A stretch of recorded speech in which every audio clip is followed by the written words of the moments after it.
Hello students, welcome back to my channel learn with Seema ma'am. তোমরা যারা Calcutta ইউনিভার্সিটির আন্ডারে বিএ সেকেন্ড সেমিস্টারের ছাত্রছাত্রীরা আছো এবং তোমাদের হিস্ট্রি রয়েছে অনার্স বা জেনারেল বা পাস পেপারে, তোমাদের জন্য কিন্তু আজকের ক্লাসটা অত্যন্ত গুরুত্বপূর্ণ। আজ আমি যেই কোয়েশ্চেনটা দিচ্ছি, দেখো, স্পার্টান সমাজে হেলডদের অবস্থান বিষয়ে সংক্ষেপে আলোচনা করো। 5 মার্কসের ভীষণ ইম্পর্টেন্ট একটা প্রশ্ন, তোমরা খুব ভালো করে এই প্রশ্নটা তৈরি করো, এটা কিন্তু ইম্পর্টেন্ট।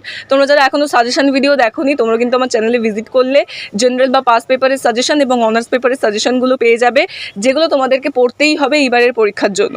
সো এই আনসারটা আমি তোমাদের শেয়ার করে দিলাম এবং এর বিস্তারিত আলোচনা দেখো আমার নামের নিচে লিঙ্ক দেওয়া আছে, ওই ভিডিওটা তোমরা দেখলে কিন্তু বুঝতে পারবে। তো তোমরা সেই ভিডিও দেখে নিও। এবং আমি তোমাদের সেকেন্ড সেমিস্টারের হিস্ট্রি, জেনারেল, অনার্স এবং মাইনরদের অনলাইন কোচিং ক্লাসেস করিয়ে থাকি। সো যারা যারা আমার কাছে পড়বে ভাবছো, তারা কিন্তু আমার সাথে যোগাযোগ করে নিতে পারো। আমার কন্ট্যাক্ট নাম্বার হলো 9163711338। তোমরা স্ক্রিনে আমার নাম্বার দেখতে পাচ্ছ, এই নম্বরেই যোগাযোগ করে তোমরা কিন্তু ক্লাসে জয়েন করতে পারো। এবং তোমাদের সমস্ত নোটস কিন্তু সাজেশন ওয়াইজ আমার কাছে তৈরি করা রয়েছে। সো যারা যারা নোটস পারচেস করবে ভাবছো, তারাও কিন্তু এই নম্বরেই যোগাযোগ করে নোটসগুলো নিয়ে নিতে পারো। আজকের প্রশ্নের উত্তরটা তোমরা দেখে নাও। এরকম আরও ভিডিও পাওয়ার জন্য অতি অবশ্যই চ্যানেলটিকে সাবস্ক্রাইব